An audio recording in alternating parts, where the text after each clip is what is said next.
नमो अरिहन्ताणं नमो सिद्धाणं नमो आयरियाणं नमो वज्रायाणं नमो लोये सवसाहुणम्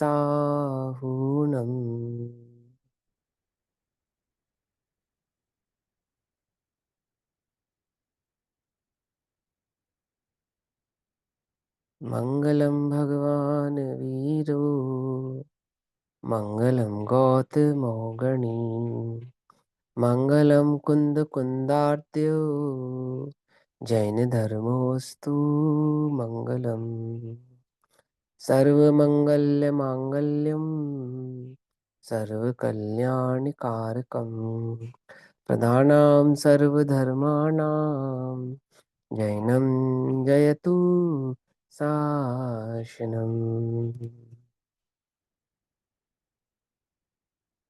सर्वव्यापीकचेद्रूप स्वरूपाय परात्मने स्वोपलब्धिप्रसिद्धाय ज्ञानानन्दात्मने नमः।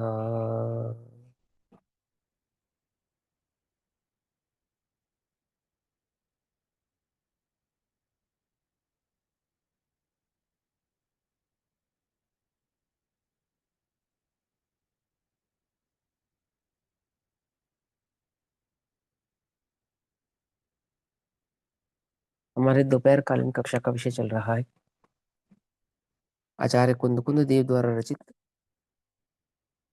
श्री प्रवचन सारजी परमागम। श्री प्रवचन सारजी परमागम का स्वाध्याय हम सभी आचार्य अमृत चंद्र देव द्वारा रचित तत्व प्रदीपिका तथा आचार्य जयसेन देव द्वारा रचित तात्पर्य वृत्ति टीका के आधार से कर रहे हैं। आज भाव चल रहा है ज्ञेय तत्व प्रज्ञापन अधिकार का। ये जो ज्ञेय तत्व प्रज्ञापन अधिकार है, इसके तीन अधिकार हैं। महाअधिकार है ज्ञेय तत्व प्रज्ञापन, और इसके अंतर्गत आने वाले तीन लघु अधिकार हैं। ठीक, तीन लघु अधिकार कौन कौन से हैं? द्रव्य सामान्य प्रज्ञापन अधिकार, अर्थात सामान्य द्रव्य का स्वरूप जिसमें बतलाया जाए उसको कहा द्रव्य सामान्य प्रज्ञापन अधिकार। प्रज्ञापन माने बतलाना या जानना, या जिसमें उसकी जानकारी हो, जिसका स्वरूप बतलाया गया हो, प्रज्ञापन है ना। यानी प्रज्ञापन पत्र होता है ना, कि वो जिसमें सारी जानकारी दी जाती है, एक्नॉलेजमेंट किया जाता है, सब बातें बतलाई जाती हैं। तो ऐसे ही इस ज्ञेय तत्व प्रज्ञापन महाअधिकार के अंतर्गत तीन अधिकार आते हैं, जिसमें सबसे पहला लघु अधिकार आता है ज्ञान द्रव्य सामान्य प्रज्ञापन अधिकार, जिसमें द्रव्य का स्वरूप, सामान्य द्रव्य का स्वरूप समझाया जाएगा, है ना। दूसरा आता है द्रव्य विशेष प्रज्ञापन अधिकार, अर्थात द्रव्य में गुण भेद करके द्रव्य के स्वरूप को समझाया जाएगा, द्रव्य के विशेष भाव को समझाया जाएगा, द्रव्य की विशेषता को बतलाया जाएगा। छह द्रव्यों को सामान्य करके द्रव्य मात्र की चर्चा करेंगे, जिसके अंदर वो है द्रव्य सामान्य प्रज्ञापन अधिकार, और जिसमें भिन्न भिन्न द्रव्यों की, उनके गुणों की अपेक्षा से उनकी विशेष चर्चा जो होगी, भेद कर करके जो चर्चा होगी, उनका स्वरूप समझाया जाएगा, प्रत्येक द्रव्य का स्वरूप समझाया जाएगा, वह क्या करता है, किस प्रकार से करता है, उसका क्या परिणमन है, क्या कार्यशैली है। वो जो वस्तु स्वरूप को विशेष भाव से समझाया जाएगा, उसको कहेंगे द्रव्य विशेष प्रज्ञापन अधिकार। और तीसरे नंबर का जो अधिकार है वह है ज्ञान ज्ञेय विभाग अधिकार, अर्थात जिसमें ज्ञान और ज्ञेयों का विभाग किया जाएगा, अर्थात भेद विज्ञान अधिकार। ज्ञान ज्ञेय विभाग अधिकार को क्या कह सकते हैं? भेद विज्ञान अधिकार भी कह सकते हैं। ये भेद विज्ञान अधिकार क्यों समझाया जा रहा है? क्योंकि भेद विज्ञान ही शुद्धोपयोग का कारण है ना। और भेद विज्ञान किसके प्रकट होता है? जिसे द्रव्य का स्वरूप समझ में आता है, तो द्रव्य गुण पर्याय का स्वरूप समझाया जाएगा, और द्रव्य गुण पर्याय का स्वरूप समझाने के पश्चात उसमें भेद विज्ञान कराया जाएगा। सिंपल, ठीक है ना। दोनों विधि समझाई जाएगी। तो ज्ञेय तत्व प्रज्ञापन अधिकार आज अपना शुरू होता है। ज्ञेय का अर्थ होता है जो जानने में आए या जो जानने योग्य हो। ज्ञान जो जानता है, ज्ञेय जो जानने योग्य है या जानने में आता हो। सारा विश्व क्या है? ज्ञान है या ज्ञेय है? कि सारा विश्व ज्ञेय है। और मैं क्या हूं? मैं ज्ञान हूं या ज्ञेय हूं? कि मैं ज्ञान भी हूं और ज्ञेय भी हूं। समझ नहीं बात? मैं सारे विश्व को तो जानता ही हूं और अपने को भी जानता हूं, और जानने वाला तो एकमात्र मैं ही हूं। आपके ज्ञान से आप जानोगे, आपके ज्ञान से मैं नहीं जानूंगा, तो आपका ज्ञान मेरे लिए क्या हो गया, ये हो गया, सिंपल। मेरा ज्ञान मात्र मेरे लिए ज्ञान है, अन्य समस्त भाव मेरे लिए क्या है, ये है। एक बात। दूसरी बात, मेरा ज्ञान, मेरा स्वयं का ज्ञान या मेरा आत्मा है ना, ज्ञान भी है और ये भी है। मैं ज्ञान से सारे विश्व को तो जानता ही हूं, अपने ज्ञान को भी जानता हूं। तो मेरे ज्ञान में दो क्वालिटी है, ज्ञान भाव की क्वालिटी भी है, यानी जानने की क्वालिटी भी है, और जानने में आने की क्वालिटी भी है। और बाकी पूरे विश्व में मात्र मेरे जानने में आने की क्वालिटी है। पकड़ने में समझना ध्यान से, है ना। तुम्हारा ज्ञान तो तुम्हारे काम का है, मैं उसका निषेध नहीं कर रहा, परंतु मेरे लिए तो वो ज्ञान नहीं है ना, मेरे लिए तो क्या है, ये मात्र है। पकड़ में आई थी नहीं बात, पकड़ में आती है। तो ज्ञान ज्ञेय प्रज्ञापन में क्या करेंगे, भेद विज्ञान कराएंगे, विभाग करेंगे, क्या है ज्ञान और क्या है ज्ञेय। तो ज्ञान सामान्य जो मेरी वर्तमान की पर्याय है वो मेरा ज्ञान, और बाकी समस्त ज्ञेय। ऐसा ज्ञान के साथ ज्ञेय का विभाग करके उसका स्वरूप ज्ञान के विभाग अधिकार में समझाया जाएगा। पकड़ में आई ना। तो पहला अधिकार जो था हमारा ज्ञान तत्व प्रज्ञापन, उसके 4 लघु अधिकार थे, सभी को टिप्स पे होंगे, याद होंगे, है ना। और अपना जो दूसरा अधिकार है जिसका नाम है ज्ञेय तत्व प्रज्ञापन, इसको सम्यक दर्शन अधिकार भी नाम दिया गया। आचार्य जयसेन देव ने उसको सम्यक दर्शन अधिकार नाम दिया है। इस अधिकार के 3 लघु अधिकार है, द्रव्य सामान्य, द्रव्य विशेष और ज्ञान ज्ञेय विभाग। सिंपल, ठीक। चलो, तो अब अपना स्वरूप शुरू करते हैं। 234 234 नंबर का पेज है, ज्ञेय तत्व प्रज्ञापन महाअधिकार। इसके अंतर्गत आने वाला द्रव्य सामान्य अधिकार, जो 93 नंबर की गाथा से शुरू होकर 126 नंबर की गाथा तक रहेगा। ठीक। तो सबसे पहले तत्व प्रदीपिका गाथा, गाथा नंबर 93। अब ये तत्व का प्रज्ञापन करते हैं, प्रज्ञापन करते हैं अर्थात उसका स्वरूप समझाते हैं, उसका ज्ञान कराते हैं। प्रज्ञापन माने ज्ञान कराना, है ना। अब ये तत्व का प्रज्ञापन करते हैं, ज्ञेय का स्वरूप समझाते हैं। ज्ञेय क्या है, तुम्हें ज्ञेय का स्वरूप ही नहीं मालूम, क्योंकि तुम्हें तो लगता है कि सारे जगत में ज्ञेय है ही नहीं, सारे जगत में तो ज्ञान ही ज्ञान है। क्यों, है या नहीं है, ज्ञेय है सारे जगत में या नहीं है, कि है ही नहीं, ज्ञान ही ज्ञान है। कोई ऐसा समझता है, कोई कहता है ज्ञेय ही ज्ञेय है, ज्ञान नहीं है, कोई कहता है ज्ञान ही ज्ञान है, ज्ञेय नहीं है। तो यहाँ पे ज्ञान भी है, ये सिद्धि करने के पश्चात अब ज्ञेय भी है, उसकी सिद्धि करते हैं, उसका स्वरूप समझाते हैं, है ना। तो ज्ञेय तत्व का प्रज्ञापन करते हैं, अर्थात ज्ञेयपना किसको संभव है, किसको कहते हैं, उसका स्वरूप हम यहाँ पर बतलाते हैं, अर्थात ज्ञेय तत्व बतलाते हैं। उसमें प्रथम, उसमें सबसे पहले पदार्थ का सम्यक, पदार्थ किसको कहा था, द्रव्य को भी, गुण को भी और पर्याय को भी, तीनों को पदार्थ कहा था ना, ये तो हमें अच्छे से याद है। तो द्रव्य का भी नाम अर्थ है यानी पदार्थ है, गुण का नाम भी अर्थ यानी कि पदार्थ है, और पर्याय का नाम भी अर्थ यानी कि पदार्थ है। हम पदार्थ का सामान्य स्वरूप, सम्यक स्वरूप, तो हम उसमें प्रथम पदार्थ का सम्यक, सम्यक माने यथार्थ, जैसा है वैसा, काल्पनिक नहीं, जैसा है वैसा सम्यक द्रव्य गुण पर्याय स्वरूप का वर्णन करते हैं। पदार्थ का कैसा वर्णन करेंगे, कि वह पदार्थ द्रव्यात्मक है, गुणात्मक है और पर्यायात्मक है। ऐसा भी कह सकते हैं कि द्रव्य द्रव्यात्मक है, गुणात्मक है और पर्यायात्मक है। लेकिन तीनों को अर्थ नाम दिया था ना, पदार्थ नाम दिया था। तो कहते हैं हम पदार्थ का सम्यक स्वरूप समझाते हैं, और वह पदार्थ कैसा है, कि वह पदार्थ द्रव्यात्मक है, गुणात्मक है और पर्यायात्मक है।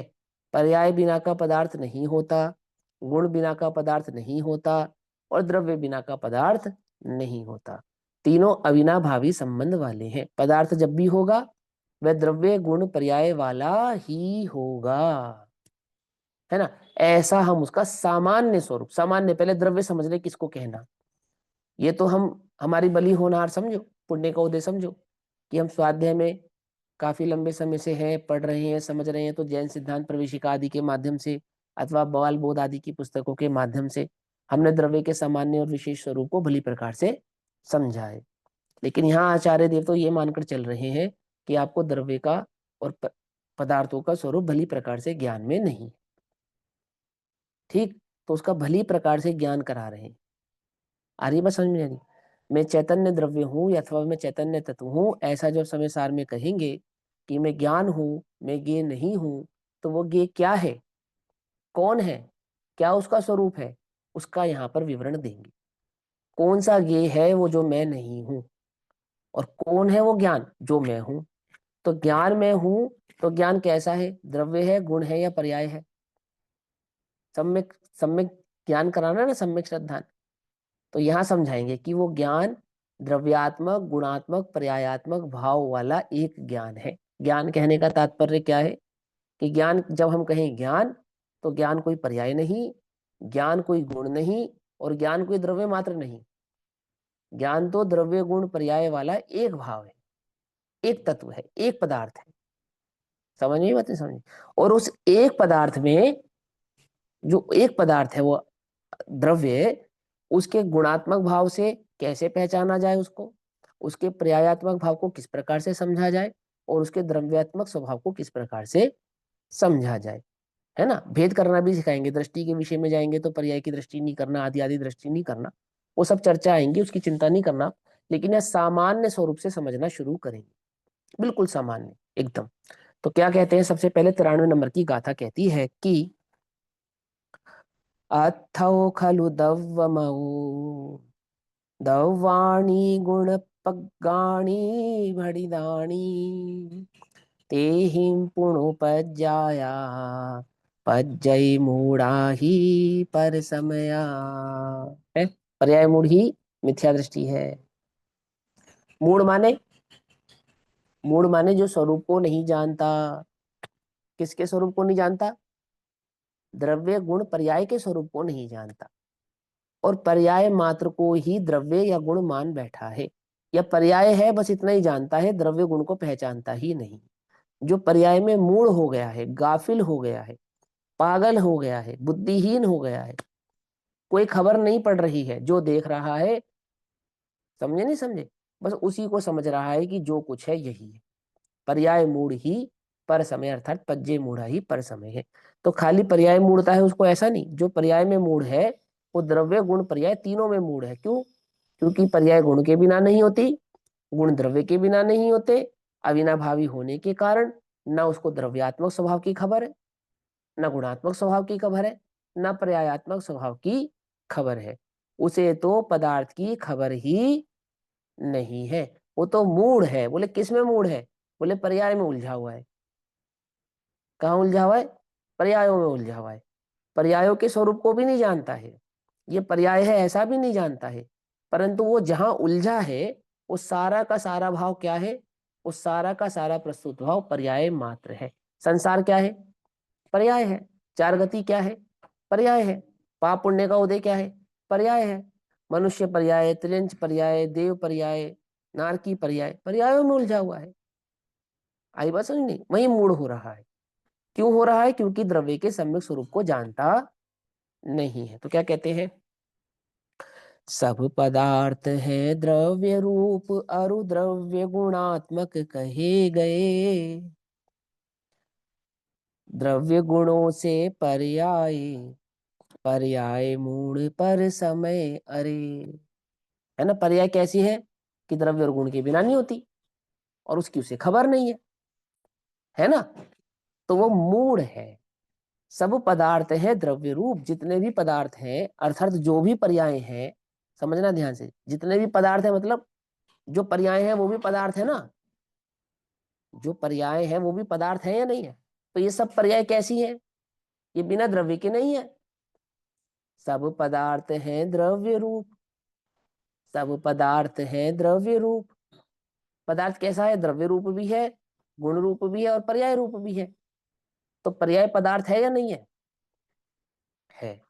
तो वो पर्याय बिना द्रव्य के होगी या नहीं होगी, कि नहीं होगी। बिना गुणों के होगी या नहीं होगी, कि नहीं होगी।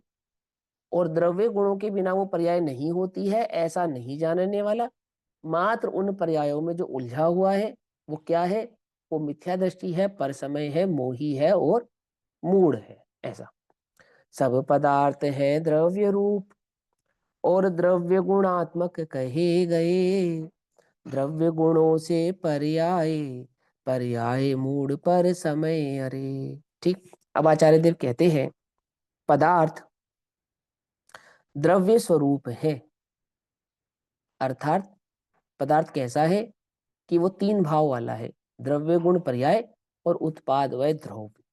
तो पहले द्रव्य गुण पर्याय के स्वरूप को समझाते हैं कि पदार्थ है, इस जगत में क्या है, पदार्थ है। पदार्थ कहो, वस्तु कहो, एकार्थवाची है ना। ये जो पदार्थ है या जो जगत है, ये जो वस्तु है, ये द्रव्य स्वरूप है। और जो द्रव्य होते हैं वो गुणात्मक कहे गए हैं, अर्थात बिना गुणों के द्रव्य होता नहीं है। गुण के समूह के नाम ही द्रव्य है ना। और ये गुणों के समूह का नाम वाला जो द्रव्य है, ऐसा ये द्रव्य तथा गुणों से पर्याय होती है, अर्थात पर्याय दो प्रकार की होती है, गुण पर्याय और द्रव्य पर्याय। समझ नहीं बात, दो प्रकार की हो गई, गुण पर्याय और द्रव्य पर्याय। और ये जो पर्याय मूढ़ जीव है, ये जो पर्यायों में ही उलझा हुआ है, यही पर समय अर्थात मिथ्या दृष्टि है, अर्थात जो पदार्थ के स्वरूप को तो पहचानता नहीं है, पदार्थ माने द्रव्य गुण पर्याय के स्वरूप को तो पहचानता नहीं है, और मात्र पर्यायों में उलझा हुआ है बिना स्वरूप जाने, वो कौन है, वो मिथ्या दृष्टि है। ठीक, ये आचार्य कुंद कुंद देव ने 93 नंबर की गाथा कही। अब इस गाथा का जो परंपरा से ज्ञान आचार्य अमृतचंद्र देव को प्राप्त हुआ, उस ज्ञान के आधार से आचार्य अमृतचंद्र देव यहाँ टीका करते हैं और आचार्य कुंद कुंद देव की इस 93 नंबर की गाथा का भाव प्रस्तुत करते हैं। भैया, ये हाँ जी, द्रव्य पर्याय में हम ये असमान जाति और समान जाति द्रव्य पर्याय ले लेंगे क्या? हाँ, जब दो द्रव्यों की लेंगे तब समान जाति, जब दो द्रव्यों की पर्याय लेंगे तो असमान। असमान जाति की अपेक्षा से लेंगे, है ना। एक ही द्रव्य की भी होगी ना तो द्रव्य पर्याय, से सिद्धों की पर्याय को द्रव्य पर्याय कहते हैं, तो वो तो तो वहां। समान जाति ही कहलाएगी। हम्म। अब जहां पे समान जाति समझाना होगा वहां पे समान जाति, असमान जाति सब समझाएंगे। ठीक, लेकिन द्रव्य पर्याय समान जाति और असमान जाति के भेद से दो प्रकार की तो होती है। यहाँ पे जैसे व्यंजन पर्याय हो गई, यहाँ पे क्या अर्थ पर्याय भी आएगी? यहाँ पे जो द्रव्य का गुण स्वरूप पर्याय किसको कहेंगे, गुण पर्याय का अर्थ क्या तो होगा फिर। नहीं, गुण पर्याय में तो हम व्यंजन पर्याय में भी तो होते हैं ना, अर्थ गुण व्यंजन फिर इसमें पर्याय। आगे आगे मत जाओ, वो तो सामान्य स्वरूप समझा रहे हैं। नहीं, वो मैं ये कहना चाह रही हूँ, यहाँ समझो, पे अर्थ पर्याय का स्वरूप भी लेंगे। सारा आएगा, जो जितना जहां पे जरूरी है वो सब समझाएंगे। अभी तुम, हमें अर्थ पर्याय पता है, हमें व्यंजन पर्याय पता है, हमें अन्य अन्य पर्याय पता है, उनका स्वरूप अभी यहाँ पर आपको लेना नहीं है। अभी आपको सिंपल बात समझनी है, एक द्रव्य पर्याय होती है, एक गुण पर्याय होती है, ठीक है ना। असमान जाति पर्याय द्रव्य पर्यायों में होती है, गुण पर्यायों में असमान जाति पर्याय नहीं होती। क्या, अब एक अपेक्षा से असमान जाति पर्याय गुण पर्यायों में भी हो सकती है, जैसे दर्शन गुण की पर्याय और ज्ञान गुण की पर्याय को असमान जाति पर्याय कह सकते हैं। लेकिन असमान जाति पर्याय को जो स्वरूप है वो दो द्रव्यों की अपेक्षा से ही समझाया जाता है। समझ में आ रही बात, नहीं समझ में आ रही। जब भी असमान जाति पर्यायों का स्वरूप समझाया जाएगा तो वह मुख्यतः दो द्रव्यों की पर्यायों के स्वरूप की मुख्यता से ही कहेंगे। फॉर एग्जाम्पल जैसे मनुष्य पर्याय, तो मनुष्य पर्याय समान जाति पर्याय कहलाएगी या असमान जाति पर्याय कहलाएगी, असमान जाति पर्याय कहलाएगी, ठीक है। सम्यक दर्शन, ये समान जाति पर्याय कहलाएगी या असमान जाति पर्याय कहलाएगी, बोलो। गुणों तो की सम्यक, पर्याय है। हाँ तो सम्यक दर्शन में तो समान जाति और असमान जाति का भेद नहीं डालेंगे ना, कॉमन सेंस की बात है, उसमें तो भेद आता नहीं है। दो द्रव्यों की पर्यायों में ही समान जाति और असमान जाति का भेद जाता है। समझ में आती है बात, नहीं समझ में आती। एक ही द्रव्य की अनंत गुणों की पर्यायों की अपेक्षा से समान असमान का भेद नहीं जाता है। तो आपने जो पूछा प्रश्न कि भैया यहाँ पे अर्थ पर्याय भी लेंगे क्या, तो अर्थ पर्याय किसको कहते हैं, गुणों की पर्याय को अर्थ पर्याय कहते हैं। समझना ध्यान से, वे अर्थ पर्याय जो गुणों की पर्याय है, यदि वो चिरकाल की हो तो उन्हें कहते हैं व्यंजन पर्याय, और एक समय की हो तो उन्हें कहते हैं अर्थ पर्याय। समझ में आई बात, नहीं समझ में आई? समझ में आई बात। यही नियम किस पे लागू होता है, यही नियम द्रव्य की पर्याय पे भी लागू हो जाता है।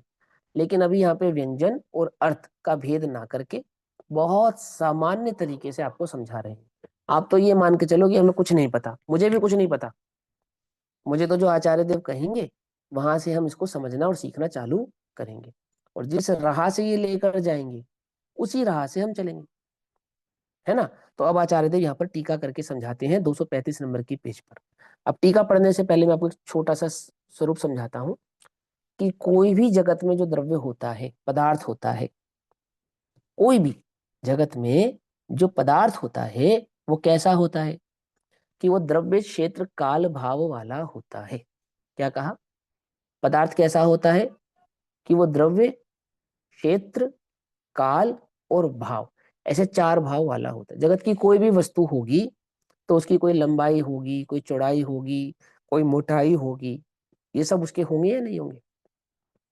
बिना लंबाई चौड़ाई के कोई जगत में वस्तु होती नहीं है। अन्य मतियों ने भी पूछा तुम्हारा आत्मा है? बोले हाँ है। कितना बड़ा है? कितना बड़ा है आत्मा? समझे? ये बहुत बड़ा मुद्दा है, मालूम नहीं होगा आपको। तो सभी ने अपने आत्मा की लंबाई चौड़ाई का ज्ञान कराया, सभी ने। शुरुआत कहां से करी? लंबाई चौड़ाई बतलाने से।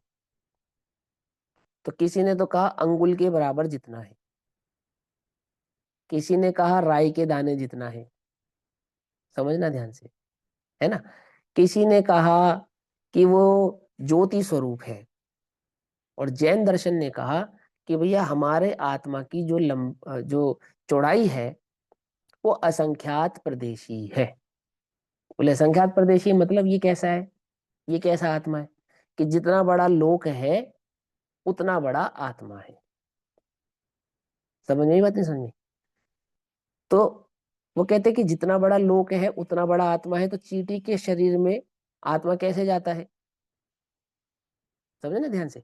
तो उसके असंख्यात प्रदेशों की वहां पर लंबाई चौड़ाई की सारी भावनाओं को विस्तार से समझाया जाएगा फिर, कि वो असंख्यात प्रदेशी आत्मा हमने क्यों स्वीकार किया, और उस असंख्यात प्रदेशों में अगरु लघुतु गुण की अपेक्षा से संकोच विस्तार आदि की जो शक्तियां हैं वो उस आत्मा को छोटा बड़ा आदि करती हैं। क्योंकि जिन्होंने आत्मा के परिमाण को निश्चित कर दिया, अंगुल प्रमाण, तो वो चींटी के शरीर में भी अंगुल प्रमाण मानते हैं और हाथी के शरीर में भी अंगुल प्रमाण मानते हैं। जैन दर्शन कहता है कि आत्मा देह प्रमाण है। क्या कहता है? आत्मा देह प्रमाण है, जैसी देह वैसा आत्मा, है ना। अब कोई कोई उदाहरण देता है कि भैया जैसे पानी, तो गिलास में डालो तो गिलास के रूप का, कटोरी का डालो तो कटोरी के रूप का, लेकिन वो समझना पड़ेगा आपको, उसमें उदाहरण में गलती है। बोले क्या? 1 लीटर पानी है तो कटोरी 1 लीटर पानी को सोख सके इतनी बड़ी चाहिए। आधा लीटर पानी वाली कटोरी से आधा पानी कहाँ जाएगा? है, वो तो बिखर जाएगा। समझे नहीं समझे? तो क्या तुम्हारा आत्मा चींटी के शरीर में जाने के पश्चात बाकी प्रदेश क्या बिखर जाएंगे? ऐसा नहीं, ऐसा नहीं। समझने की बात नहीं समझ में आ रही है? मैंने ये सारा विस्तार है तो अभी मैं तो आपको सिर्फ तर्क दे देकर समझा रहा हूँ कि आपके मन में ये सारे प्रश्न हो, उत्तर सबका मिलेगा। तो सबसे पहले क्या कहते हैं कि कोई पदार्थ है तो वो बिना लंबाई चौड़ाई मोटाई वजन के होगा नहीं। तो आत्मा कितना बड़ा है? तो बोलते हैं असंख्यात प्रदेशी है। लंबाई कितनी आत्मा की? असंख्यात प्रदेशी लंबाई है। उसको कहते हैं द्रव्यात्मक भाव को समझाना, द्रव्य। तो जितना आत्मा क्षेत्र घेरे, आत्मा एक द्रव्य का नाम है। पदार्थ 6 प्रकार के पदार्थ है ना, 6 द्रव्य, 6 पदार्थ। तो 6 पदार्थों में से हम आत्म द्रव्य की बात करेंगे पहले। तो आत्म रूपी द्रव्य कितना बड़ा है? बोले जितना उसका क्षेत्र है उतना बड़ा है। द्रव्य क्षेत्र काल भाव, किस द्रव्य की बात कर रहे हैं? आत्म द्रव्य की। वो आत्म द्रव्य कितना बड़ा है? बोले जितना उसका क्षेत्र है उतना बड़ा है। तो कितना क्षेत्र है उसका? असंख्यात प्रदेश उसका क्षेत्र है। आई बात समझ में? नहीं समझी? क्षेत्र को कैसे मापते हैं? प्रदेशों से मापते हैं। किसी भी वस्तु के क्षेत्र को कैसे मापेंगे? उसके प्रदेशों से नापेंगे, अर्थात उसने जितना क्षेत्र या जितना एरिया कवर किया है। तो आत्मा कितना एरिया कवर कर सकता है? कि आकाश के प्रत्येक प्रदेश पर आत्मा का एक प्रदेश स्थापित होने पर आत्मा का अन्य कोई प्रदेश एक्स्ट्रा बचेगा नहीं। तो वहां से हमने ये नियम निकाला कि आत्मा असंख्यात प्रदेशी है। आकाश के प्रदेश भी असंख्यात होते हैं, लोकाकाश के प्रदेश भी असंख्यात होते हैं। ध्यान रखना, लोकाकाश के प्रदेश असंख्यात होते हैं, आकाश के प्रदेश असंख्यात नहीं होते। समझे? लोकाकाश के प्रदेश असंख्यात होते हैं। ठीक। तो आत्मा कितना लंबा है, मतलब कितना बड़ा है? बड़ा कहो या चौड़ा कहो, तो बोले असंख्यात प्रदेश क्षेत्र।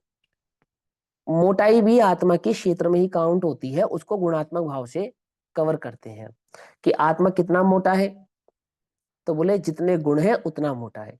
तो अनंत गुणात्मक होने के कारण अनंत गुणात्मक उसकी मोटाई, ऐसा जैन दर्शन स्वीकार करता है। मतलब कितना मोटा माने उसको, बोले जितने गुण उतना मोटा, जितने प्रदेश उतना लंबा क्षेत्र, और कितना पुराना है, सॉरी चौड़ा, सॉरी चौड़ा है ना। फिर बोले कितना लंबा है, आत्मा की लंबाई कितनी है, तो बोले आत्मा की लंबाई जितनी उसकी पर्याय है उतना लंबा आत्मा है। क्या कहा, जितनी आत्मा की पर्याय है उतना लंबा आत्मा है। ध्यान से समझना। अब तुम कहोगे लंबाई तो जितनी लोक में लंबाई होगी उसको हो गई, वो क्षेत्र से उसके प्रदेशों को काउंट करते हैं, और लंबाई आत्मा की काल से काउंट करते हैं। ठीक है ना, किसी भी वस्तु की जो लंबाई है वो काल से काउंट की जाती है। जैसे आत्मा अनादि अनिधन, तो अनादि अनिधन होने से आत्मा अनादि अनिधन तक लंबा हो गया, इतना आत्मा है। लंबाई की आत्मा, आत्मा की लंबाई कितनी है, बोले पास्ट काल और फ्यूचर काल और प्रेजेंट काल, यानी कि वर्तमान काल। तो भूतकाल, वर्तमान काल और भविष्य काल में जहां जहां वो आत्मा रहेगा उतना लंबा वह आत्मा माना जाएगा। जैसे कि ना कितना लंबा समय बीत गया, कितना लंबा समय बीत गया, ऐसे काउंट करते हैं ना, समय को हम लंबाई में काउंट करते हैं, काल को हम लंबाई में काउंट करते हैं। तो उस द्रव्य की लंबाई भी काल सापेक्ष ही काउंट की जाती है।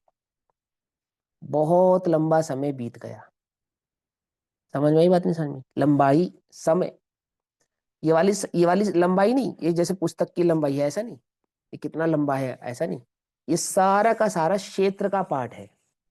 लंबाई भी, चौड़ाई भी, मोटाई भी, ये सब किसका किसका पार्ट है, इस क्षेत्र का पार्ट है।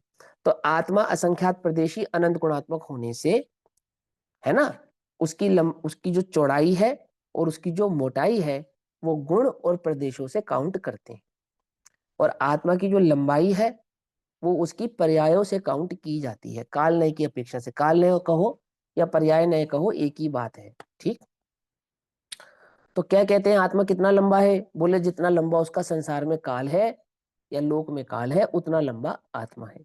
तो आत्मा अनादि अनिधन होने के कारण आत्मा की लंबाई क्या हो गई, अनादि अनिधन हो गई। तो द्रव्य, क्षेत्र, काल और भाव। अब भाव की अपेक्षा से समझाते तो आत्मा कैसा है, कि ज्ञान वाला है, दर्शन वाला है, सुख वाला है, वीर्य वाला है, ये सब उसके भाव है। मैंने इसी को आत्मा कहेंगे जिसमें ज्ञान पाया जाएगा, अन्य को आत्मा नहीं कहेंगे। जिसमें सुख पाया जाएगा उसी को आत्मा कहेंगे। हर लंबी चीज या हर मोटी चीज आत्मा नहीं कहलाएगी, हर प्रदेश वाली चीज, हर गुण वाली चीज आत्मा नहीं कहलाएगी।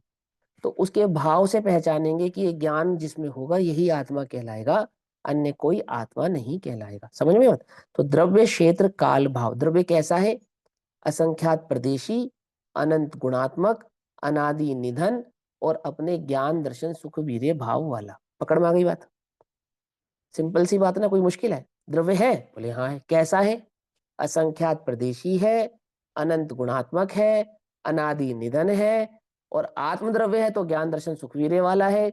उद्गल द्रव्य तो स्पर्श रस गंधर्व वाला है।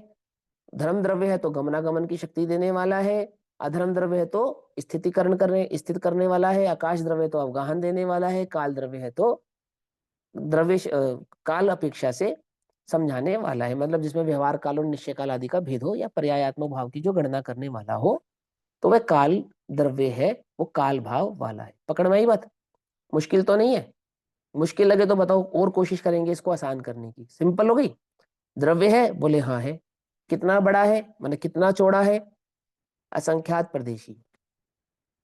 कितना लंबा है, अनादि निधन। और कैसा है, कि अपने ज्ञान दर्शन सुख वीर्य भाव वाला है, स्पर्श रस गंध वर्ण वाला है। आगे नहीं आगे, किसी का आप एड्रेस देंगे तो क्या क्या चीजें बतानी पड़ेंगी, द्रव्य, क्षेत्र, काल, भाव। समझे, द्रव्य का एड्रेस क्या है, कि द्रव्य का एड्रेस है, द्रव्य का रसगंध द्रव्य। वाला कहा हाँ, आपने, स्पर्श रसगंध ये वाला पुद्गल में, कहा। ये तो पुद्गल में घटित करा ना, पुद्गल द्रव्य में। फल का जीव हाँ, में वो कहा। पुद्गल द्रव्य में। ठीक है। ठीक है ना, थोड़ा समझो। तो वो कहते हैं कि हमें जब किसी चीज का एड्रेसिंग करनी पड़ेगी, मतलब किसी का स्वरूप समझाएंगे, तो कैसे समझाएंगे कि वो कितना बड़ा है, कितना चौड़ा है, कितना मोटा है, कैसा दिखता है, कैसा नहीं दिखता, ये सब समझाना पड़ेगा ना। नींबू खरीदने जाएगा कोई बच्चा पहली बार जगत में, तो उसकी माँ उसको समझाकर बेटी भेजेगी कैसा दिखता है नींबू, कैसा दिखता है, गोल है, पीला है, रसीला है ना, ऐसे सारे लक्षण समझाएगी नहीं समझाएगी, इतने रुपए किलो तक मिलेगा, है ना, कुछ और मत उठा लाना, ऐसे ऐसे समझाएगी नहीं समझाएगी उसको। तो बोले द्रव्य की जिसको तुम्हें खोज करनी है, जिसका हम स्वरूप समझ रहे हैं, वो कैसा दिखता है, क्या है उसका स्वरूप। बोले द्रव्य क्षेत्र काल भाव से मापा जाता है, समझा जाता है। और द्रव्य क्षेत्र काल भाव क्या बतलाते हैं, कोई भी द्रव्य कितना चौड़ा है कि जितने उसके प्रदेश है उतना चौड़ा है, वो द्रव्य कितना लंबा है कि जितनी उसकी पर्याय है उतना वह लंबा है। क्या उसका भाव है कि जो उसके गुण है वही उसका भाव है। ऐसे समस्त भाव के संग्रह को या समस्त भाव से युक्त जो है, ऐसा वह एक द्रव्य है। ये किसका एड्रेस किया हमने, एक द्रव्य का। और ऐसा जो एक जीव द्रव्य है उस वो कितनी यूनिट में स्थित है, तो जीव द्रव्य कितने हैं, अनंत जीव द्रव्य हैं। बुद्गल कितने हैं, वो अनंत अनंत है। पकड़ में ही बात नहीं, पकड़ में समझे। एक कैसा है, एक द्रव्य, द्रव्य गुण पर्याय युक्त होता हुआ द्रव्य क्षेत्र काल भाव वाला है। ठीक, तो ऐसे कितने टोटल कितने आत्माएं हैं ऐसे, तो टोटल ऐसे अनंत आत्मा है। टोटल ऐसे कितने पुद्गल हैं, कि टोटल ऐसे अनंतानंत पुद्गल हैं। टोटल ऐसे कितने धर्म है, एक धर्म है। कितने अधर्म है, एक अधर्म है। कितने काल है, कि आकाश के प्रत्येक प्रदेश पर एक एक कालाणु है। और आकाश कैसा है, कितने आकाश है, कि एक आकाश एक आकाश है, जिसको दो भागों में विभाजित किया है नहीं। आकाश द्रव्य कितना है, कि एक लोक आकाश, एक अलोक आकाश, तो दो आकाश द्रव्य हो गए ना, है कि नहीं। आकाश द्रव्य दो नहीं, एक आकाश द्रव्य, एक धर्म द्रव्य, एक अधर्म द्रव्य। लोकाकाश के प्रत्येक प्रदेश पर स्थित एक एक कालाणु, वो काल द्रव्य। तो काल द्रव्य की कालाणु की अपेक्षा से कितने काल द्रव्य कहलाएंगे, कि जितने लोक पे प्रदेश है उतने उतने कालाणु कहलाएंगे। और जीव कितने बतलाए गए हैं, कि जीव अनंत बतलाए गए हैं। और पुद्गल कितने बतलाए गए हैं, कि नहीं पुद्गल तो अनंत अनंत काल तो एक बतलाए प्रदेशी गए हैं। बोला जाएगा ना। हाँ, प्रदेश तो एक ही है, प्रदेश की अपेक्षा से थोड़ी कह रहे। आकाश के प्रत्येक प्रदेश पर जितने कालाणु हैं उतने काल द्रव्य। समझ में बात, काउंटिंग करें ना, काउंटिंग। तो अभी हम सामान्य स्वरूप समझा रहे हैं, यानी कि एक एक द्रव्य का स्वरूप समझा रहे हैं, द्रव्यों की गिनती या संख्या नहीं बता रहे हैं। द्रव्य कैसा है, द्रव्य द्रव्य गुण पर्याय स्वभाव वाला है। जब और वह काउंटिंग द्रव्य की, करेंगे तो एक काल द्रव्य होगा। हाँ, नहीं, जब और काउंटिंग करेंगे तो प्रत्येक कालाणु की अपेक्षा से काउंट करेंगे ना।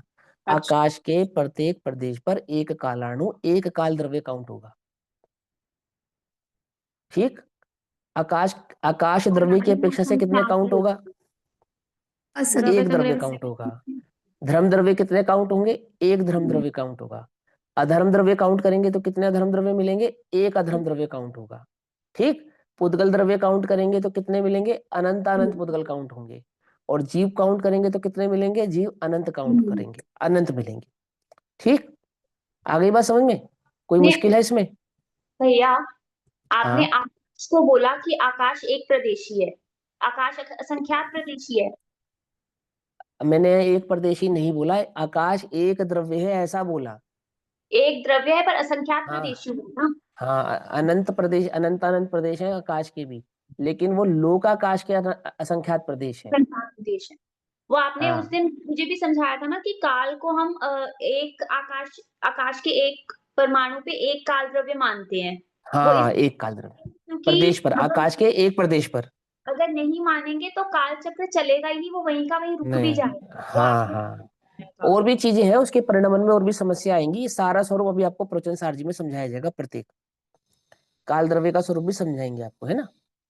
तो अब यहाँ ध्यान से समझना, टीका शुरू करने से पहले हमने जो इतनी सी भूमिका समझी, उसमें दो बातें हमने समझी, कि एक द्रव्य है, वो लंबाई चौड़ाई वाला है।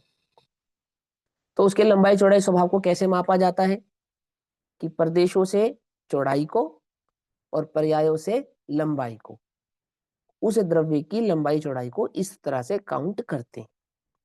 ठीक, अब यहाँ आचार्य देव हमसे क्या कहना चाहते हैं वो समझते हैं। ये कहते हैं इस विश्व में जो कोई जानने में आने वाला पदार्थ है, तो जानने में आने वाला पदार्थ जो कोई है मतलब, क्योंकि हम अभी केवलियों का स्वरूप समझ कर आते हैं और भगवान समस्त लोकालोकों को जानने वाले हैं, समस्त द्रव्य गुण पर्यायों के स्वरूप को जानने वाले हैं। तो जो कुछ जानने में भगवान के आया, अरिहंतों के आया, ऐसा वह जो द्रव्य है इस विश्व में, जो कुछ जानने में आता है, किसके, मेरे जानने में आएगा तो भी और केवली के जानने में आया वो भी। समझ में ये बात नहीं समझ में? इस विश्व में जो कोई जानने में आने वाला पदार्थ है वह समस्त ही विस्तार सामान्य समुदायक अर्थात सभी पदार्थों की एक निश्चित लंबाई है। जितने भी पदार्थ जानने में आते हैं वे समस्त ही कैसे हैं, विस्तार सामान्य समुदायक वाले हैं। विस्तार सामान्य समुदायक वाले मतलब अर्थात उनकी एक चौड़ाई है। पकड़ में ही बात, उनका एक विस्तार है अर्थात उनकी एक चौड़ाई है, उनका एक समुदाय है। आत्मा जो एक द्रव्य है वो असंख्यात प्रदेशी है। क्या कहा, ना वो असंख्यात प्रदेशों में एक प्रदेश भी कम वाला है ना एक प्रदेश भी ज्यादा वाला है। जब भी वह आत्मा इस जगत में जानने में आएगा तो कैसा जानने में आएगा, बोले असंख्यात प्रदेशी, अनंत गुणात्मक, अनादि अनंत, ज्ञान दर्शन सुख वीर्य वाला एक आत्मा। पकड़ में ही बात नहीं पकड़ में? एक आत्मा कैसा, असंख्यात प्रदेशी, अनंत गुणात्मक, अनादि निधन, एक आत्मा। आई बात समझ में नहीं समझ में? है ना? तो क्या कहते हैं, समस्त ही विस्तार सामान्य समुदाय, जितने भी द्रव्य इस जगत में जानने में आएंगे या जाने गए उनका एक विस्तार है अर्थात उनकी एक चौड़ाई है। अर्थात उन द्रव्यों का जो विस्तार है यानी उनका जो माप है वह माप उनके अपने प्रदेश है, अर्थात प्रदेशों से उस द्रव्य को मापा जाता है। भैया पकड़ में ही बात नहीं? हाँ भैया, विस्तार माने गुण लेंगे ना यहाँ पे? नहीं नहीं, विस्तार माने विस्तार प्रदेश, सामान्य चौड़ाई। समुदाय, नहीं नहीं, चौड़ाई, गुण नहीं लेंगे। चौड़ाई से हाँ क्या चौड़ाई, अभिप्राय? हाँ चौड़ाई से प्रदेश। प्रदेश लेंगे, अच्छा। हाँ और हाँ, और गुणात्मक आया भी सामान्य समुदाय प्रदेशों में में, पर्याय। प्रदेशों, हाँ मैं बताता हूँ, प्रदेशों में गुणों को भी काउंट कर लेते हैं क्योंकि अनंत गुण कहाँ रहते हैं, प्रदेशों में ही हाँ रहते हैं ना, प्रदेश, बिल्कुल, हाँ ठीक प्रदेशों है, में ही रहते हैं ना। तो बिल्कुल। लेकिन हाँ लेकिन जब चौड़ाई की बात आती है तो उसको प्रदेशों से ही काउंट करते हैं। गुण है, उनका निषेध नहीं है, लेकिन वो भाव में गर्भित होते हैं द्रव्य के।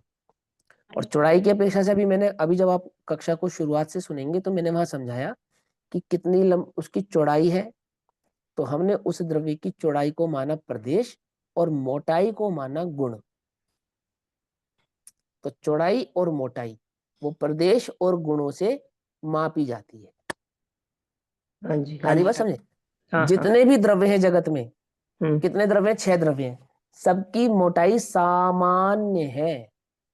मेरे ख्याल हाँ से जी। तो आपने लंबाई बोला था प्रदेश में, क्योंकि आपने बोला ना आप दोबारा असंख्यात सुनना, कोई प्रदेश बात नहीं, आप की है। दोबारा सुन लेना, ठीक है, रिकॉर्डेड है ना, दोबारा सुन लेना पर्याय बोला, थोड़ा सा ना। जितनी देखो सुनो पर्याय थोड़ा, कहाँ से समझ लंबाई है लो ना, ध्यान से। कहाँ से मैं लंबाई दोबारा है? रिपीट, हाँ मैं दोबारा रिपीट करता हूँ, सुनो ध्यान से। आपका प्रेजेंस ऑफ माइंड बहुत जरूरी है, मेरा भी है ना, आपका भी और मेरा भी।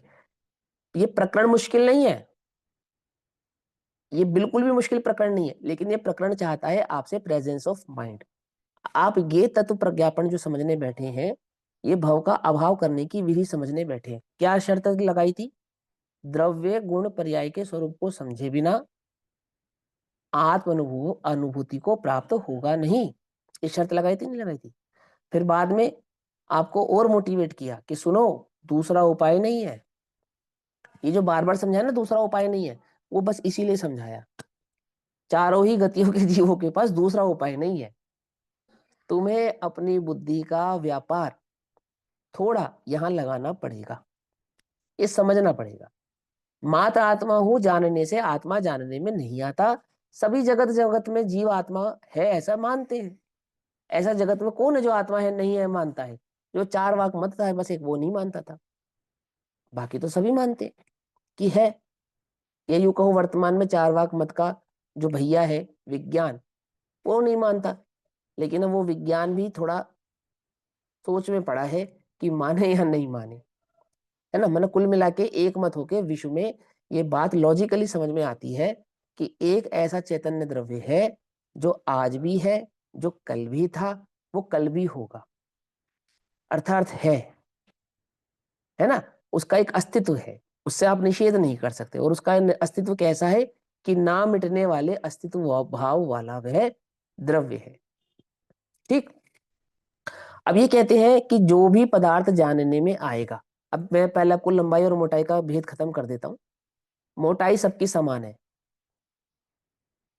क्या कहा? 6 द्रव्य ना, सबकी मोटाई एक जैसी है। एक भी द्रव्य अधिक मोटा अधिक पतला नहीं है कि भैया आप ज्यादा मोटे हम पतले हैं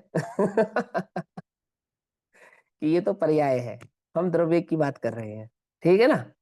एक भी द्रव्य ऐसा नहीं है जो अन्य द्रव्य से अधिक मोटाई वाला हो। सभी द्रव्यों की मोटाई समान है। कैसे मापी हमने? कि सभी अनंत गुणात्मक है और गुणों से मोटाई नापी जाती है, तो इसलिए सभी द्रव्यों की मोटाई क्या हो गई? समान हो गई। आ गई बात समझ में? है कोई मुश्किल? है ना। जीव मोटा है या पुद्गल मोटा है? बोलो। कि दोनों समान है, क्योंकि वो भी अनंत गुणात्मक है, ये भी अनंत गुणात्मक है। ऐसे ही धर्म अधर्म आकाश काल सभी द्रव्य अनंत गुणात्मक होने से सबकी मोटाई कैसी हो गई? सेम हो गई। लेकिन सबकी चौड़ाई समान नहीं है। क्या कहा? भाई सबकी चौड़ाई चौड़ाई और मोटाई में क्या अंतर है? क्योंकि ये जो भाव है इस गाथा का, इसमें कहीं हाँ। भी प्रदेश तो मेंशन अरे ही नहीं अभी है, आएगा, ना कोई बात नहीं, जैसे नहीं है ना तो अरे ना कोई मैं। बात नहीं ना, हम समझाएंगे ना आगे। इस गाथा में नहीं तो आगे आएगा ना, इस गाथा में नहीं तो तो आगे आएगा भैया ना इस प्रमाण के गाथा साथ में ही कह रहा हूँ 93 हाँ। हाँ, समझाएंगे, कोई बात कहीं नहीं, भी आपको मेंशन समझाएंगे नहीं है। कहाँ आते हैं। अरे भैया कोई बात नहीं, मैं समझाता हूँ, देखो सुनो। ये है लंबाई, ठीक। ये है चौड़ाई और ये है मोटाई। सीधी सी बात है ना।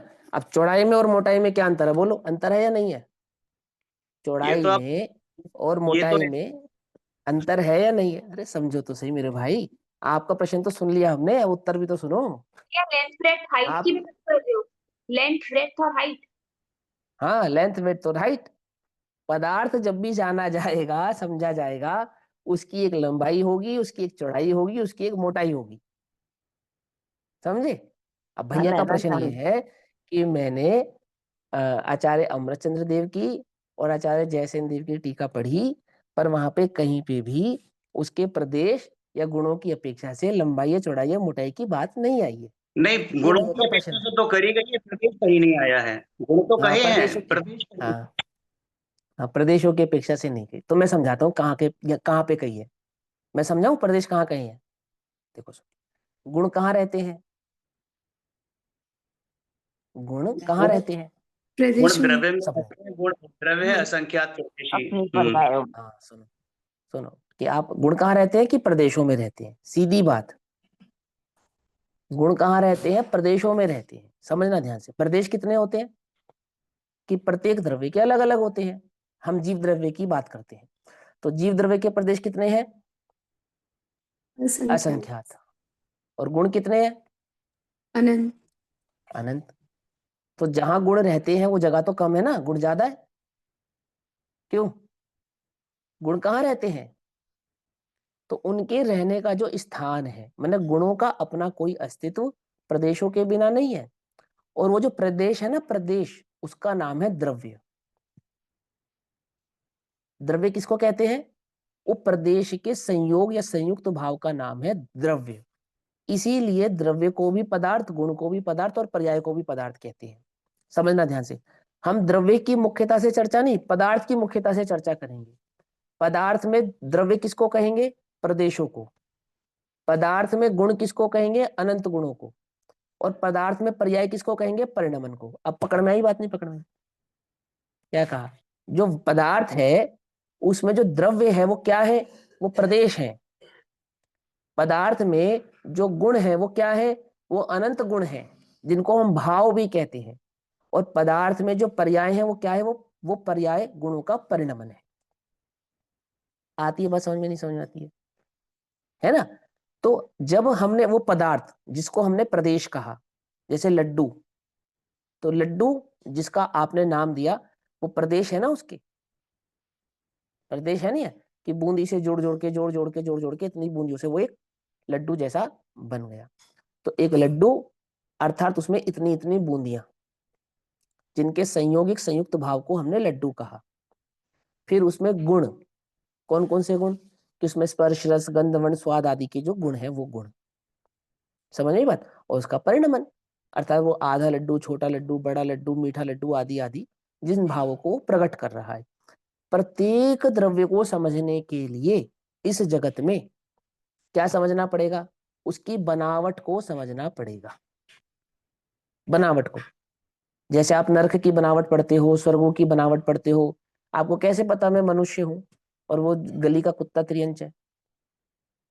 बनावट से ही ना, बनावट से ही ना, वो दिख रहा है जो उसका स्ट्रक्चर है, ये घर है, ये झोपड़ी है, ये बंगला है, ये मकान है। कैसे करते हो डिसाइड, कैसे करते हो? ये तहसील है, ये स्टेट है, ये कंट्री है, ये गांव है, ये कैसे करते हो डिसाइड? एरिया से करते हो या नहीं करते हो, क्षेत्रफल से करते हो या नहीं करते हो? समझ में ही बात, नहीं समझ में, है ना? मतलब उस वस्तु की जो बनावट है, उसका जो क्षेत्रफल है, उससे ही ये डिसाइड होता है कि हम इसको किस प्रकार से कहेंगे या उसका एड्रेस किस प्रकार से करेंगे। तो यहाँ पे भी आचार्य देव आपको यही समझा रहे हैं। मैं फिर रिपीट करता हूँ, अभी आचार्य देव की शब्दों में समझो ध्यान से। थोड़ी सी मेहनत सिर्फ एक दो गाथाओं में लगेगी, फिर बिल्कुल आसान होता चला जाएगा, इजी होता चला जाएगा। अभी नींव है ना, फाउंडेशन, वो थोड़ा सा उपयोग लगाने वाली बात है। देखो क्या कहते हैं, इस विश्व में जो कोई जानने में आने वाला पदार्थ है, जो कोई पदार्थ जानने में आने वाला है, जो कोई मतलब जो कोई, ये तो हमें पता है कि 6 है, लेकिन अभी आपको वो 6 नहीं बता रहे। अभी वो आपको क्या कह रहे हैं, जो कोई पदार्थ है वो कैसा है कि वह समस्त ही, माने वह पूरा का पूरा ही, वह एक पदार्थ पूरा का पूरा ही, समस्त माने पूरा का पूरा ही, विस्तार सामान्य समुदायक, अर्थात उसका एक विस्तार है, एक निश्चित विस्तार है। समुदायक कहने से निश्चित हो गया, और विस्तार कहने से माने एक विस्तार भाव वाला है। उस विस्तार को ब्रैकेट में क्या डाला, चौड़ाई, माने उसकी एक चौड़ाई है। और आयात सामान्य समुदायक अर्थात लंबाई है। जो कोई इस जगत में पदार्थ है वो चौड़ा है और लंबा है, लंबाई चौड़ाई वाला है। सिंपल, इतनी बात तो समझ में आ गई ना। अब किसको लंबाई कहना है, किसको चौड़ाई कहना है, उसकी चर्चा भी करेंगे। लंबा है और चौड़ा है, तो चौड़ा है, लंबा है, द्रव्य से रचित होने से, द्रव्य से रचित होने से क्या अर्थ है इस लाइन का? द्रव्य से रचित होने से, द्रव्य से बना है, अर्थात द्रव्यमय, द्रव्य स्वरूप है। वो जो लंबा है, वो जो चौड़ा है, वो जो पदार्थ है कैसा है, वह एक द्रव्य है। समझे? पकड़ में ही बात, नहीं पकड़ में ही, वो एक द्रव्य है। आगे, और द्रव्य एक जिनका आश्रय है, एकमात्र द्रव्य ही जिनका आश्रय है। फिर से बोलता हूं, और द्रव्य, द्रव्य किसको कहे हम,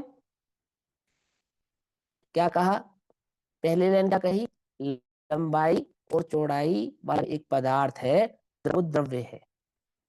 और वो जो द्रव्य है, वो द्रव्य क्या है, किसको कहे हम द्रव्य, तो एक जिनका आश्रय है, एकमात्र जिनका आश्रय द्रव्य है, एक जिनका आश्रय है, ऐसे विस्तार विशेष स्वरूप, विस्तार विशेष स्वरूप गुणों से रचित, गुणों से बने हुए होने से गुणात्मक है।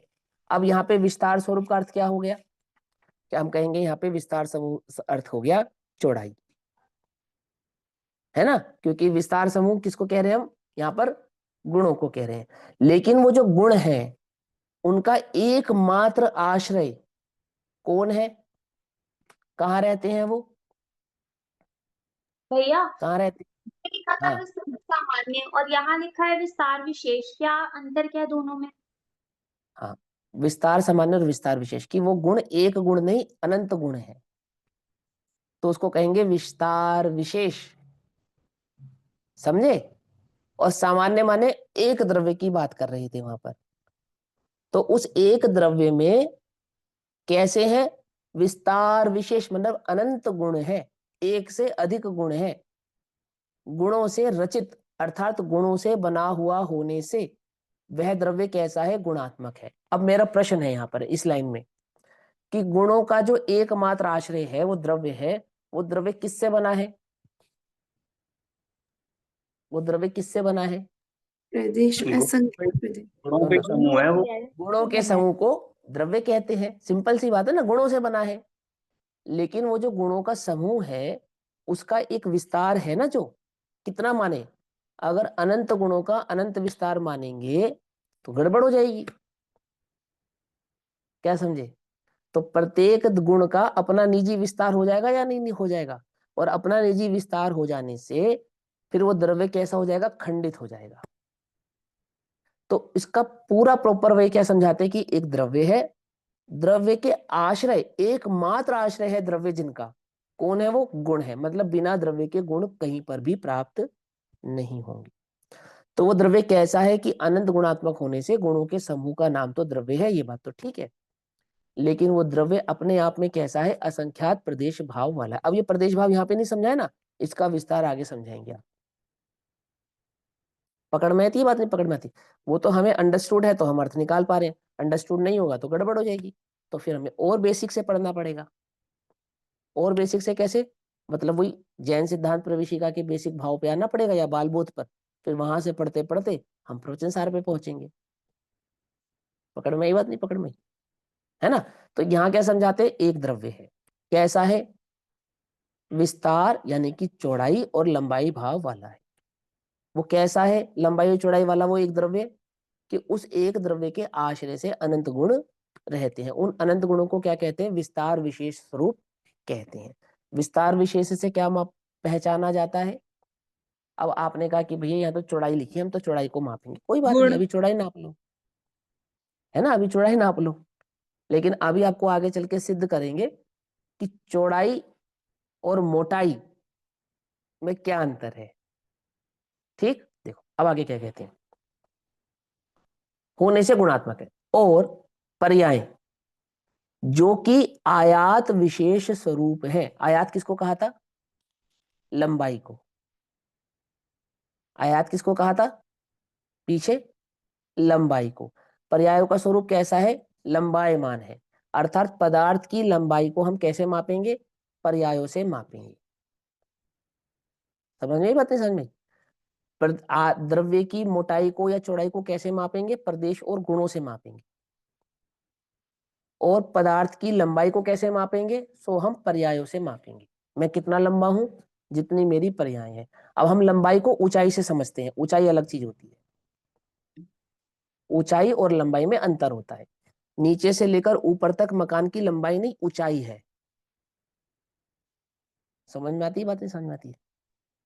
और लंबाई किसको कहा, जो काल से मापी जाती है उसको लंबाई कहती है, यानी दाएं से बाएं मापा जाए उसको लंबा कहते हैं। तो दाएं क्या है, द्रव्य का दाएं क्या है, भूतकाल। द्रव्य का बाया क्या है, उसका भविष्य काल। हाँ भैया आप बोलो, क्या कह रहे हैं आप। ये त्रियक सामान्य और ऊर्ध्व सामान्य की बात नहीं है इधर।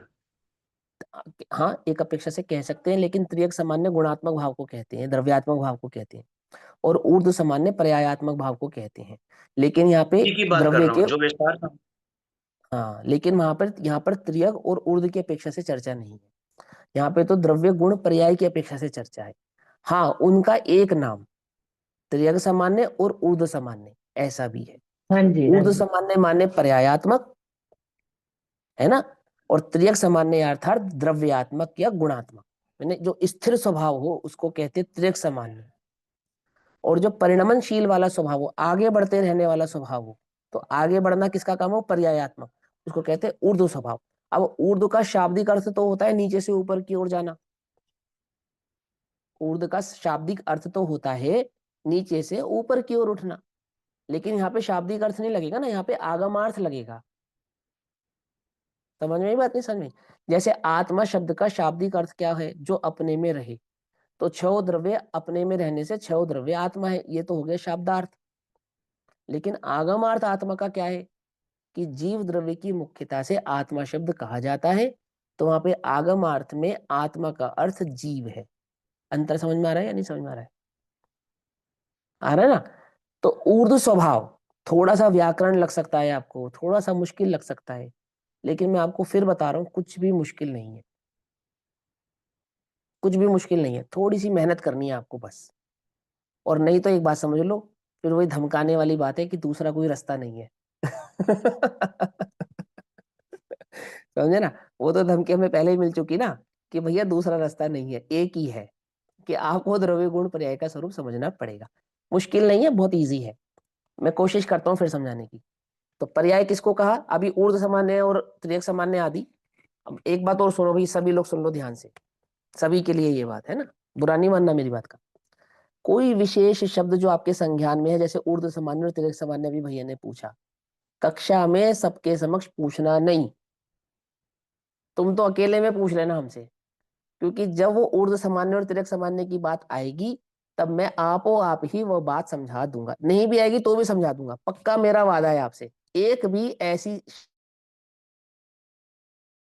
आपकी संज्ञान से छूटेगा नहीं जिसका अर्थ आपको मालूम ना हो। आप भूल जाओ एक अलग बात है, पर मैं बताना छोड़ दूं ऐसा मैं नहीं करूंगा, प्रॉमिस है मेरा आपके साथ, ठीक है ना? तो यहाँ जो शब्द आए वर्तमान में वही अपने संज्ञान में रखना, और जो विशेष शब्द तुम्हारे ज्ञान में है उसकी चर्चा करना, पूछना, पर अकेले में अलग से पूछना। ठीक, अब सुनो ध्यान से, अब तो समय हो गया लेकिन मुझे एक लाइन पूरी करनी है, एक लाइन पूरी करता हूं। देखो क्या कहते हैं, जो ये पर्याय है, ये पर्याय कैसी है, ये आयात विशेष स्वरूप है, अर्थात इससे द्रव्य की लंबाई को नापा जाता है, जिनके लक्षण ऊपर कहे गए हैं। ऊपर हम कह चुके हैं लक्षण, लंबाई और चौड़ाई। ऐसे द्रव्य से तथा गुणों से जो बना हुआ है रचित होने से, अर्थात जो बना हुआ है रचित होने से, वह द्रव्य कैसा है कि द्रव्यात्मक भी है और गुणात्मक भी है। ठीक, उसमें अनेक द्रव्यात्मक एकता की प्रतिपत्ति की कारणभूत द्रव्य पर्याय है, वह दो प्रकार है। अब क्या कहते हैं, उसमें उसमें माने जो हमने द्रव्य का आपको चौड़ाई और लंबाई वाला स्वरूप समझाया कि ये वो एक जो द्रव्य है, उस एक द्रव्य में अनेक द्रव्यों का जब समूह बनता है, द्रव्य कितने हैं, एक नहीं है ना, द्रव्य तो अनेक है, तो अनेक द्रव्यों का जब समूह होता है तो उसको कहते हैं अनेक द्रव्यात्मक, अर्थात अनेक द्रव्यों का जुड़ना, अनेक द्रव्य आत्मक, अनेक द्रव्यों का जुड़ना। जैसे ये वर्तमान मेरी पर्याय है ना, इसमें जीव द्रव्य भी जुड़ा है, उद्गल द्रव्य भी जुड़ा है, जुड़ा है नहीं जुड़ा है? अथवा जहां पे मैं स्थित हूं ऐसा आकाश द्रव्य भी है ना, अथवा एक समय भी है, काल द्रव्य भी है। तो अनुमान से अन्य द्रव्य को पहचान सकते हैं, लेकिन स्थूलता से दो द्रव्य तो समझ में ही आते हैं, एक जीव द्रव्य और एक पुद्गल द्रव्य। तो जीव द्रव्य कितने हैं यहाँ पर, जीव द्रव्य कितने हैं यहाँ पर मेरी इस पर्याय में, एक, और पुद्गल द्रव्य कितने हैं, अनंत अनंत। अनंत अनंत। तो अनंत अनंत पुद्गल द्रव्य और एक जीव द्रव्य, तो कितना हो गया, अनंत अनेक द्रव्यात्मक। ये पर्याय क्या कहलाएगी, अनेक द्रव्यात्मक, अर्थात अनेक द्रव्यों के समूह से जुड़कर जो बना है। आई बात समझ में? आपकी खीर दूध, चावल, शक्कर है ना, इन सबसे जुड़कर बनी है एक खीर, लेकिन तीन प्रकार के द्रव्यों से जुड़कर बनी है। खीर एक पर्याय है। तो क्या कहा, जिनके लक्षण ऊपर कहे गए हैं ऐसे उनमें अनेक द्रव्यात्मक एकता की प्रतिपत्ति की, अर्थात जो एक पर्याय को या एक भाव को उत्पन्न करने वाले हैं। एकता की प्रतिपत्ति अर्थात सब द्रव्य मिलकर या अनेक द्रव्य मिलकर जो किसी एक भाव को प्रकट कर रहे हैं, किसी एक चीज को प्रकट कर रहे हैं, उसका जो कारण है वो क्या है? वो द्रव्य पर्याय है। अर्थात द्रव्य पर्याय कैसे बनती है? कि वो द्रव्यों के समूह से मिलकर बनती है। सिंपल सी बात, पकड़ में ही बात। और वो द्रव्य सामान्य पर्याय, वो द्रव्य जो पर्याय है वह कैसी है? कि वह दो प्रकार की है, एक द्रव्य अनेक द्रव्य। एक द्रव्य अनेक द्रव्य मिलकर एक पर्याय की प्रतिपत्ति अर्थात उत्पन्न करते हैं, और वो जो पर्याय है वो दो प्रकार की होती है। कौन कौन से दो प्रकार की होती है? कि एक समान जातीय होती है, एक असमान जातीय होती है। मुश्किल है कोई? सिंपल सी लाइन है ना। पहले कहा द्रव्य किसको कहना? कि जो लंबा है और चौड़ा है। और वो लंबा चौड़ा कैसा है? अर्थात गुणात्मक है और पर्यायात्मक है, अर्थात अपने द्रव्य गुण पर्याय भाव वाला है। ऐसा जो एक द्रव्य है अन्य अनेक द्रव्यों के साथ मिलता है तो किसी एक पर्याय को जन्म देता है। वो जिस पर्याय को जन्म देता है या जिस पर्याय की उत्पत्ति होती है वो पर्याय दो प्रकार की होती है, समान जाति पर्याय और असमान जाति पर्याय। नाम से समझा रहे हैं वो। जिसमें समान जाति द्रव्य ही हो अन्य द्रव्य ना हो वो समान जाति पर्याय, और जिसमें अन्य द्रव्यों का भी योग हो उसको असमान जाति पर्याय। सिंपल। आ गई बात समझ में? नहीं समझ में गई? आप भी जैन हो, मैं भी जैन हूं, हम सबकी जाति क्या कहलाएगी? समान जाति। और हमारे साथ अजैन हो वो क्या कहलाएगा? असमान जाति। सीधी सी बात है ना, बिल्कुल सिंपल लॉजिक है। स्त्री और पुरुष की अपेक्षा से असमान जाति, पुरुष की अपेक्षा से सभी समान जाति। फिर बच्चे प्रौढ़ और बुजुर्ग की अपेक्षा से असमान जाति, मात्र बच्चे बच्चों की अपेक्षा से समान जाति। देखो लोक में हम समान जाति और असमान जाति को कैसे काउंट करते हैं। फर्स्ट क्लास के सभी बच्चे इकट्ठे हो जाओ तो 50 बच्चे इकट्ठे हो गए। अब इसमें ए सेक्शन के बच्चे अलग हो जाओ तो उसमें से 10 बच्चे अलग हो गए। अब मुझे बताओ जो ए सेक्शन के बच्चे वो फर्स्ट क्लास के बच्चे नहीं है क्या? कि हैं, लेकिन उनका सेक्शन अलग होने से वो ए सेक्शन से मैंने अपने ग्रुप से अलग हो गए। तो द्रव्य तो सभी है, द्रव्य की अपेक्षा से तो सभी समान है, सभी द्रव्य समान है, लेकिन अपने अपने विशेष गुणों की अपेक्षा से सभी भिन्न भिन्न भी है। समझे? और उसी प्रकार अपनी पर्याय अपेक्षा से भी सभी द्रव्य भिन्न भिन्न भी है। जैसे जो निगोद में जो ही वो ही मुझ में सो ही मोक्ष मंदार। तो द्रव्य की अपेक्षा से सिद्ध मैं और निगोदिया समान है, लेकिन अपने अपने असंख्यात प्रदेशों की अपेक्षा से हम तीनों अलग अलग भी हैं, और हम तीनों में पर्याय की अपेक्षा से एक सुखी है, एक कम दुखी है, एक बहुत दुखी है। ऐसा भेद भी जब सुखी जीवों की गिनती होगी तो उसमें मेरी गिनती नहीं होगी। जब जीवों की गिनती होगी तो मेरी भी गिनती होगी और सिद्धों की भी गिनती होगी। लेकिन जब मुक्त जीवों की गिनती होगी तब सिद्धों की गिनती होगी, मेरी गिनती नहीं होगी। समझ में आई बात? नहीं समझ में आई? पकड़ में आती ना? ऐसे ही द्रव्य में समान जाति, सिद्ध की और मेरी समान जाति, और असमान जाति मेरी और पुद्गल की असमान जाति। आ रही है बात समझ में? नहीं समझ रही? एक ही जाति में भी समान असमान और दो जातियों में भी समान और असमान, ऐसा भेद यहां पर समझाएंगे। अभी समय हुआ, तब तक के लिए सभी को जय जिनेन्द्र। बाकी चर्चा कल करेंगे। ओम नमः सिद्धेभ्यः। निज निधि निज में बताई यह अनंत उपकार है, उसके लिए जिनवाणी माँ को वंदना शत बार है। नमो रिहंताणम नमो सिद्धाणम नमो विंशनम नमो